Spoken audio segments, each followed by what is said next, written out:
Good morning, Your Honors, and may it please the Court. Peter Afrasiabi on behalf of the appellant Mavrix.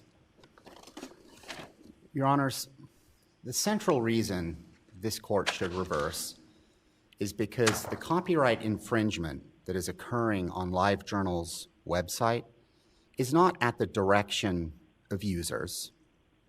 It's at the direction of LiveJournal, because LiveJournal asks the world of users to make offerings, submissions. And LiveJournal, through its W-2 employee and through its moderators, then picks and chooses among those submissions, much like the New York Times editorial board. That gets submissions, and it looks at them and it selects which ones it wants to then reproduce and publish. That act of reproducing and publishing comes after this manual, non-automatic, it's a volitional process executed by LiveJournal's employee and its moderators. That is the significant difference between LiveJournal and the existing DMCA immune businesses, such as YouTube and Veo, Veo being the YouTube equivalent in this circuit from this circuit's UMG case. This court held in Veo, and it followed the Second Circuit in YouTube, that those businesses were immune because the user uploads were automatically recast by the service provider.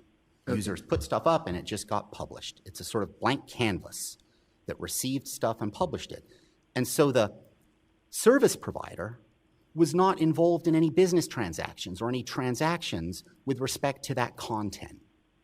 And so here you have a service provider that has sort of mated itself in this sort of symbiotic relationship with the using public because it has a rule that says, give us full articles, give us articles, and give us pictures. Don't just give us a link to another site, we want the content. So they're asking people to deliver known, reputable, sourced content. And the record's clear. They don't want my musings or your musings or anyone in this court's musings about... So in your view, they're not conducting storage at the direction. Correct. The users don't get to direct the storage of anything. The users just make an offering. They then decide which ones are going to be stored and reproduced. And that act is different to YouTube and Veo. YouTube and Veo, users send stuff up and it's automatically just converted. All the service provider did in those cases is simply take a file and automatically convert it so it could be then put on the website and seen by the world. And that act of software, hands-off, automatically reformatting something, this court said, and the Second Circuit said, doesn't make it storage at the direction of the service provider. It's still... So there's just too much going on here by, LiveJournal. Correct. LiveJournal... Too much involvement by LiveJournal. Correct. If LiveJournal wanted to be a neutral conduit, which is the whole point of the DMCA, of course, is that service providers, by definition of offering virtual web pages and conduit lines for communication, necessarily as a technical matter trip over copyright because it's a strict liability tort. And so the point is, neutral passive conduits, we don't want to entangle. But if you decide to make conscious transactional decisions, business decisions about engaging with that content, then it is no longer user-directed. And in fact, YouTube held this. This issue was before YouTube. It wasn't before this court in UMG, but it was before YouTube. And in YouTube, the Second Circuit said YouTube is immune for most of its decisions, the stuff I just mentioned to you. But there was one thing YouTube did that the Second Circuit said we have to send it back. YouTube took some of the content that was uploaded by the millions of consuming public, and it picked, in this manual selection process, this volitional act of the company, it picked certain of the content in order to package up that content and syndicate it out.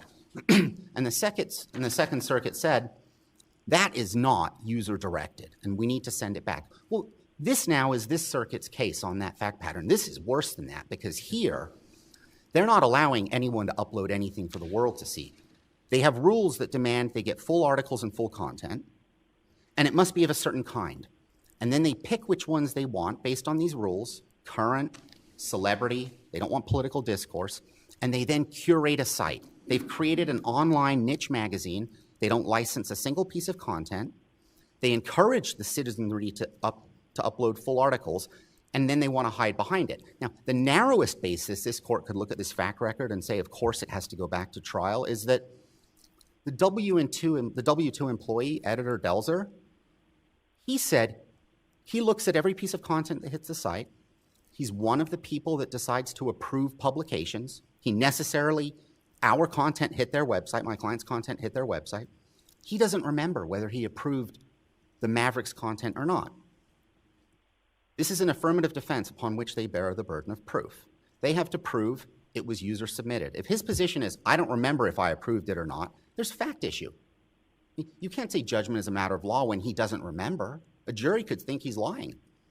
Second, even if you conclude that, all right, editor Delzer can't remember, that's not enough, he or the moderators necessarily approved the content. They're the only ones that can approve content. And the moderators are agents of LiveJournal, and this is a significant error made by the district court. The district court concluded that as a matter of law, these moderators were not agents. The moderators are given LiveJournal email addresses. Editor Delzer critiques them and their performance. That's, for example, 16 ER 3424 shows that. He gives them guidance on how to moderate these rules to make sure they get the right content up. That's 16 ER 1326. You can look at 3404 or 3424 of the same volume 16. He tells the moderators to avoid certain content from certain sites, to get more content from these, and then he reviews everything. Those moderators then are agents of LiveJournal. They're performing duties that inure to the benefit of LiveJournal. Well, the district court said they didn't qualify as agents as a matter of law. And correct. And so our contention, Your Honor, is that you cannot say on that fact record when people are given addresses, they're given rules to moderate, they're given direction, they are told how to perform for their master, that they are not agents as a matter of law. The most you could say is there's a fact issue. Now, I think on this record, people who... Well, I understand what the district court said and what their argument is that you shouldn't read common law agency into the DMCA, this provision. The district court did say that. That's error. Fung, in the district court, did use the restatement. And the reason Fung used the restatement in the DMCA context is because the United States Supreme Court cited to the restatement in copyright, in the copyright context. Now, the Supreme Court case, of course, wasn't a DMCA case. It was before the internet. But it looked to the restatement. And Fung then looked to the restatement. And when Fung came on appeal to this court didn't disturb that. And if one steps back, what we're talking about here is tort and basic allocation of responsibility for decisions. You have to look to some body of law to decide if a human being who's executing actions and is performing, whether that human being acts or is an agent for someone else. I mean, a service provider is like a corporation. I mean, a corporation doesn't just act, its employees or its agents, human beings act. Agency law is the only body of law one can look to. There is no body. Well, it struck me that if the district court erred in its determination that agency law shouldn't apply here, then there probably is a genuine factual dispute on whether these moderators qualify as agents under either actual authority or apparent authority. Correct.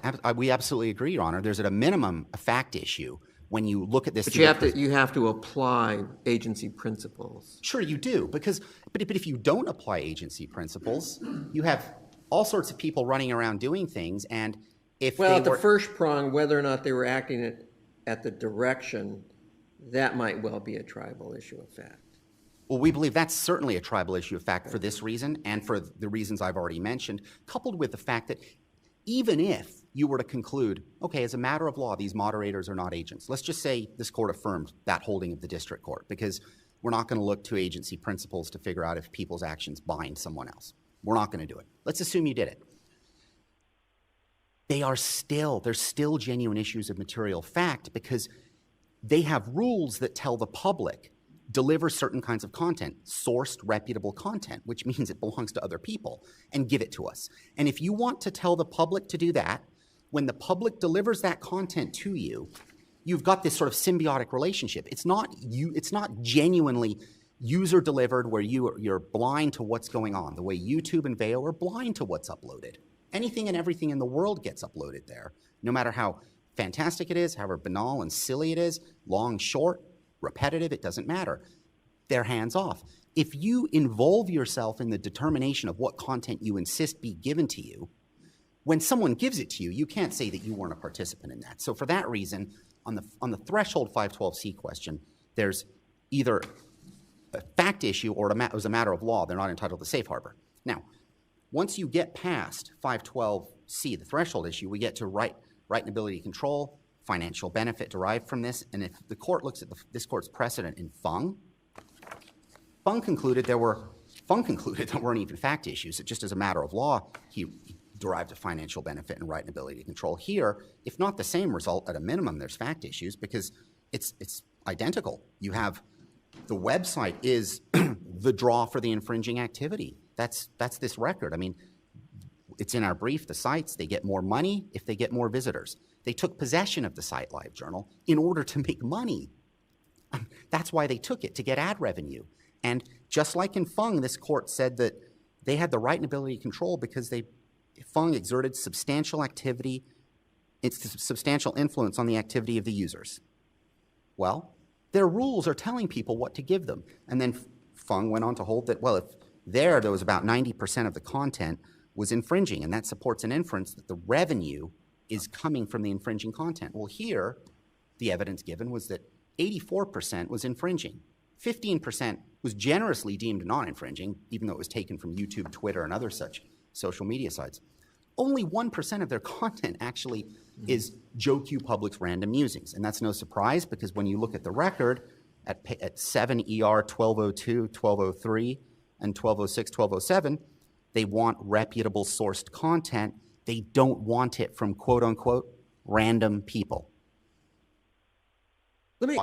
Yes. I want to make sure you have some time left over for rebuttal, so as you indicated.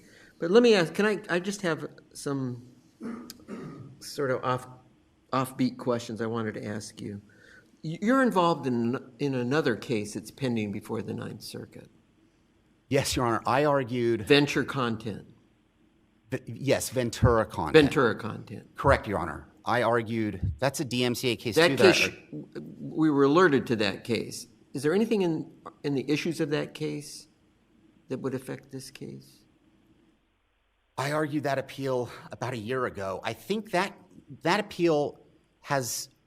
The central issue in that appeal was whether there was a reasonable termination policy for repeat infringers. That's not present in this case. Okay. Now, that appeal also involved actual and red flag knowledge and the proper construction of the Veo case based on actual and red flag knowledge and this requirement of specificity. Should you have a requirement that the service provider knows of a specific infringing thing going on its website or not?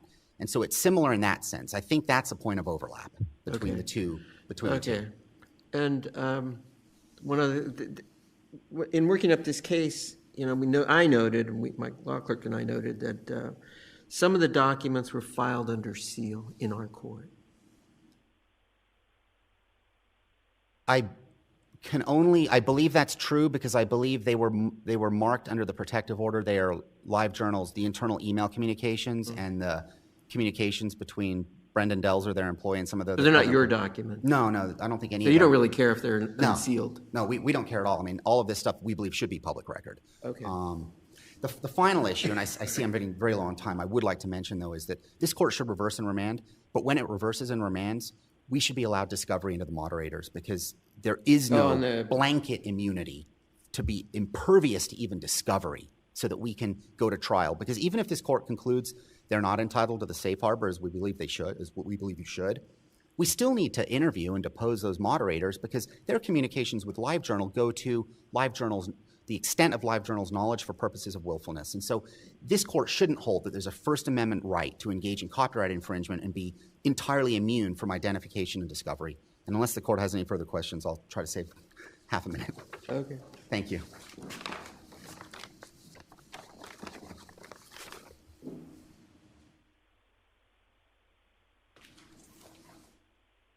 Good morning. May it please the court. Wayne Barsky for Appellee Live Journal.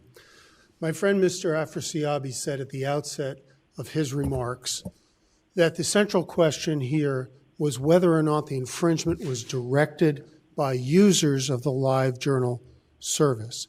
And if I could correct that, the central question is actually whether or not the materials alleged to be infringing were stored on the Live Journal service at the direction of users. That's the language of the DMCA. And on that issue, this was wholly undisputed in the court below, and it is undisputed now. The very first paragraph of the appellant's responsive brief towards the end concedes that it is the users of the Live Journal service, not the moderators and not Live Journal, who have uploaded files that they have chosen and stored those files on the Live Journal service.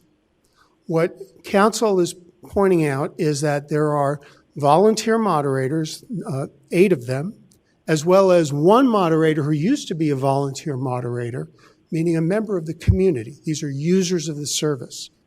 He used to be, Mr. Delzer, a member of that community and a volunteer. Now he's an employee. And now he's an employee doing exactly what he was doing. What different, well, so does that immunize him? Of course not. It does not immunize Mr. Delzer, and we've never contested the issue that Mr. Delzer's actions within the course and scope of his employment are attributable to Live Journal. But the question is whether Live Journal is responsible for having uploaded, chosen, and stored the 40 photos that are at issue in this case on the Live Journal servers. And on that issue, Your Honors, it is undisputed. And that is why, for example, we can see this in the district court's order at 1 ER 52. That's the district court's order. And whatever may have happened after those photos were stored on the Live Journal server, meaning reviewed by one or more moderators before being displayed to the public, doesn't deprive those photos of the status of having been stored there in the first instance by users. Well, we can talk about users in just a minute, but how does a user send to Live Journal photos? A user has an account. A user registers on the Live Journal service by agreeing to Live Journal's terms of service, which explicitly prohibit copyright infringement. And once the user is registered, they have the ability to upload files stored on their computers directly to the Live Journal server. So a user can sit at home, pick a picture of Britney Spears they happen to have on their computer, upload that photo together with comments about it to the Live Journal server, thereby creating a post. So in your view, once they do that, they're using the Live Journal servers as storage? Absolutely, Your Honor. And as I said, I believe that's been conceded by Mavrix, both below and on appeal, and it was found to be undisputed in the district court. But when it gets displayed to the public, if I were to log on to Live Journal, yes, to look at what's on the screen, there's a filtering process that takes place. Well, there is certainly a process by which the moderators exclude any inappropriate materials that a user tries to upload. So if a user tries to upload pornographic materials, spam, obviously copyrighted materials, materials that are harassing or abusive in some ways, or matters or materials that are simply... So when they make that decision that we're not going to allow this to go live or whatever, for whatever lack of a better word, do they notify the person who uploaded it? I believe typically they do, and I believe in the record... How do they do that?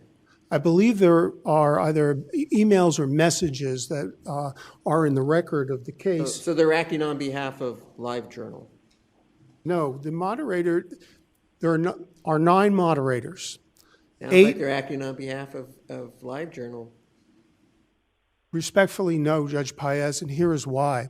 Because the ONTD community is one of 2.5 million communities that chose to set themselves up on the LiveJournal service, a free service that LiveJournal provides by making server space available to people who have common interest. Here, it's the common interest in celebrity gossip.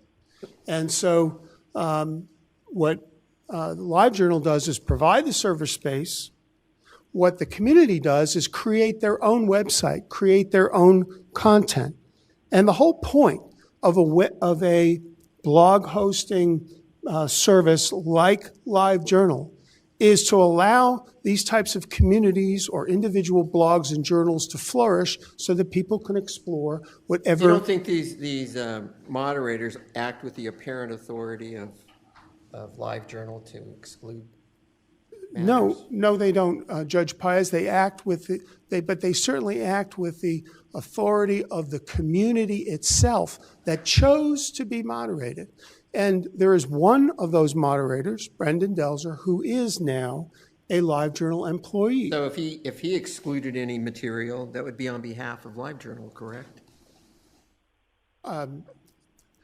We can assume that. Well, why Judge would you Paez, assume that? He's an agent. I thought employees were agents of the employer. As long as they're working in their employment. Fair enough, Your Honor. But if I were saying it, I would say that that person is acting on behalf of the community.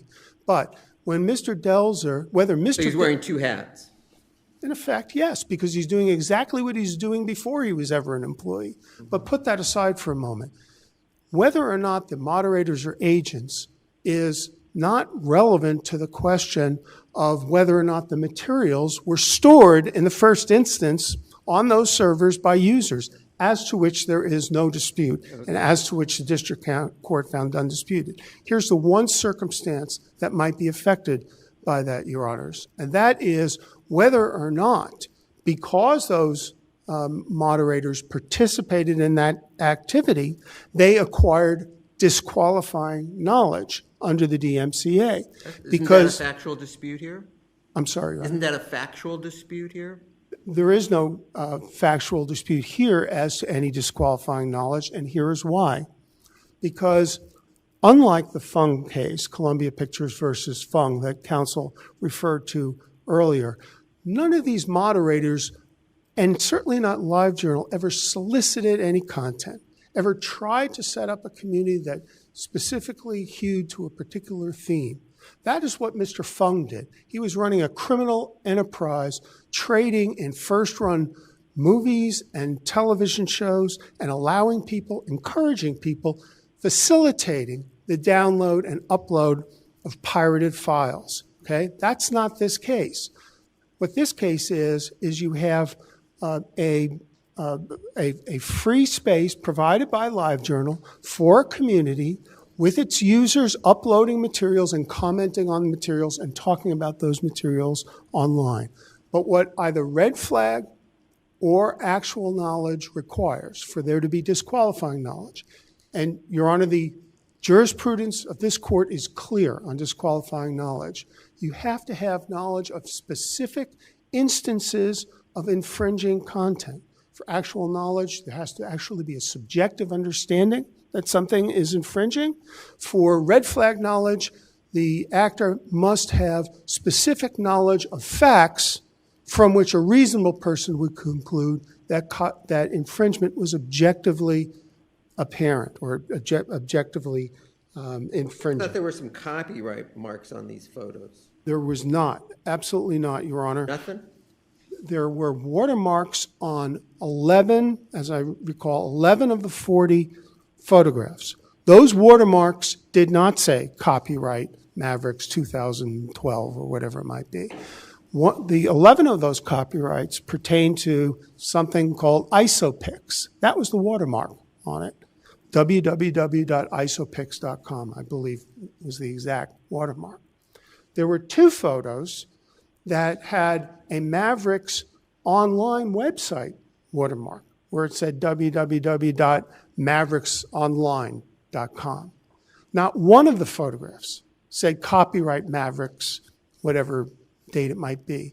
And by the way, that wouldn't have been sufficient either under this court's jurisprudence, because this court has made clear repeatedly that the job of policing for copyright infringement falls squarely on the shoulders of copyright owners, not on service providers who are not in a position to make decisions about things like fair use, or whether something was injected by the copyright owner, him or herself, into the stream of commerce, or whether there is some other reason why the use of a copyrighted file is licensed. And so they have not shown they've directed very little attention to the issue of these 40 photos that are at issue in this case, instead seeking to paint the ONTD website as containing rampant acts of infringing content. And there was a reference to the YouTube case, and that's a great example of why the judgment below should be affirmed. In YouTube, there were internal emails from YouTube employees, and I believe it was one of the founders, estimating that 75 to 80% of the material on YouTube was copyright infringing material. And the court in that case found that that was insufficient to raise a triable issue as to red flag knowledge. Why? Because it wasn't with respect to specific instances of infringement. That makes sense, Your Honors, and here is why. Once a service provider has red flag or actual knowledge, it triggers a takedown obligation under the DMCA. All right.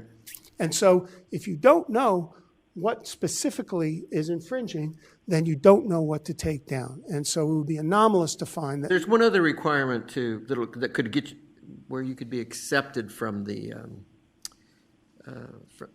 safe harbor, and that's Yes. does not receive a financial benefit. That's correct. Now, don't you guys receive doesn't LiveJournal receive a financial benefit from these photographs? The statute, the answer is no. The reason is because... I mean, it's just not, I mean, there's advertising that takes place on this LiveJournal, right? Correct. Correct. And So why doesn't that count as making money? because You just said it was all this community that was just out there doing this sort of sui generis, but somebody's making money here. Your Honor, if the statute said, and this is exactly our point, if the statute said that a service provider that makes money from a website that contains infringing materials is outside the scope of the safe harbor, I would agree with my friend, Mr. Afrasiabi. But that's not what the statute says. What the statute says is the service provider has to have a financial benefit directly attributable to the infringement. And so in the Fung case, the financial interest there was not simply that he was making money on the website. The financial interest tied directly to the infringement there was that Mr. Fung was going out to advertisers and marketing the value of his website to them by pointing to those top 20 television shows and movies that could be uploaded and downloaded from his website. And what the Ninth Circuit found in that case was that the content owners, in that case, Columbia Pictures and other studios, had shown that the financial benefit was tied directly to the infringement. So that is a much higher standard than simply showing that the service is making money on a site that has infringing content. And so that is why no issue is raised with respect to any disqualifying financial benefit. Before your time expires, I want to ask you Yes. the same two questions I asked your opposing counsel, which is, are you familiar with the Ventura content case? I'm not, Your Honor. He's counsel on it. It's another case pending up here. I'll become familiar with it. Seems to raise potentially related issues, but I don't know yet. And second, you filed a lot of documents under seal. Why'd you do that? I don't think we actually filed them under seal except in the district court, and I'm not. And Is there any reason why they should remain under seal? I'm not aware of any reason why they need to remain under seal, and I believe we actually spoke about this with counsel before. The court has changed its, I'm aware. We're a lot more demanding now. Aware. On why, when documents are filed under seal, they really shouldn't be under seal unless there's a really critical reason for them to be under seal. Right. I don't see any reason here. Okay. All right. Thank you, counsel. Thank you, Your Honors.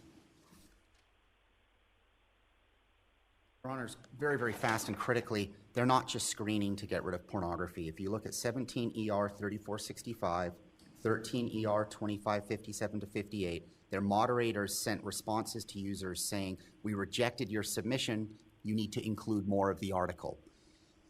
They are not required to have the word copyright on content to have specific knowledge. When you look at the record here, 16 ER 3435, 3438, 3442, 3426, and 3411, they've had internal conversations about how what's going on is copyright infringement, how they wish the owners of the content would just not complain so much so they could post all the content because it's good for them. When their users have given full articles and copyright owners have complained, they've removed the content. Their users have then contacted them to say, why'd you remove my offering? I followed your rules. And their response, ha ha, laugh out loud, honey. That's not how copyright law works. You don't get to take full articles. And that's exactly the point. The issue before this court is massive. The question is it really the case that just because the first point that they received possession, custody of this content, it's because a user delivered it to them, even though it wasn't publicly broadcast when the user delivered it, unlike YouTube? Is it really the case that if a user of the public gives an online company something that's illegal, stolen material, copyrighted material, that company can then make manual discretionary business decisions about what to do with that content, and it's forever immunized? So they have to meet the other test. But so his main point to start with was that when a user sends the material, it gets stored. It doesn't get stored, Your Honor. Well, that's what he said. I understand that. It gets stored. It doesn't get stored. What happens to it? It evaporates? Sits in a queue. Well, no, it sits in a queue. That's if you go to the record at 7 ER 1142 to 43 and 46 to 47, they are in a queue. Their moderators and employee then analyze them in order to accept them for reproduction and public posting on the website. That's 7 ER 1130. So when they're in the queue, why aren't they stored? I don't know the answer to that question. Oh, let's assume they're stored when they're in the queue then. That's not the infringing act we're talking about. We're talking about the public reproduction and display of it. And so that's the question. If because they're in a queue being reviewed, they're technically stored. And by the way, storage under VEO required the user to be able to access what they stored. The user here can never access their submission unless it's accepted. So it's not even storage within the way VEO talked about storage. But even if technically it's residing on their server somehow, does that mean then that they can come along and do anything they want with it? Because the first point of contact with the copyrighted content, it happened to get stored on their servers by a user. And so now it's like a money laundering scheme. The stuff's clean. We can do whatever we want with it. That's the big issue before this court. You see, they don't want to be like YouTube because YouTube accepts anything and everything. And so your website's a mess. It's filled with noise and junk. They want to curate a very specific kind of website with a very specific kind of content. They get 300 submissions a day. They pick 100 of them. That's to make an online People magazine. But they don't want to pay like People magazine does to my client and other authors for content, because they want to stand behind the DMCA. And that's why this court's en banc decision in Roommates is very important. Roommates, dealing with another internet immunity, said there has to be some level of parity. I mean, after all, if a user can give them anything they want, and then they can decide to publish it or not publish it, and they get to say, not us, it's the user, we're immune from copyright infringement, why isn't the New York Times similarly immune? I mean, if I know Judge Noonan's an author, if I send Judge Noonan's book to the New York Times, and the New York Times editors publish it, Judge Noonan's copyright has been infringed when that newspaper comes out. Hands down, there's not even a question about it. The New York Times doesn't get to say, no, no, no. Even though we published Judge Noonan's book, Peter Afrasiabi sent it to us, so, he's the user, we're immune. The construction they're asking for creates a dramatic break between on and offline infringement, and that was never the intent of the DMCA, and that's the Roommates case. You're over your time. Thank you very much, Your Honors. All right. Thank you, counsel. Interesting case. The matter is submitted. That's it.